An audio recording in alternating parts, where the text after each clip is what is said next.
கேள்விப்படுறா. அப்ப ராணி வந்துட்டு ராஜாவை பார்க்க வர்றா. நீங்க ஏன் இவ்வளவு பயப்படுறீங்க? இதுக்கு பயப்படணும் அவசியம் இல்ல.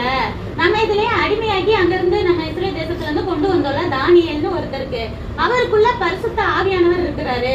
அவரு கனவுக்கெல்லாம் நல்ல அர்த்தம் சொல்வாரு.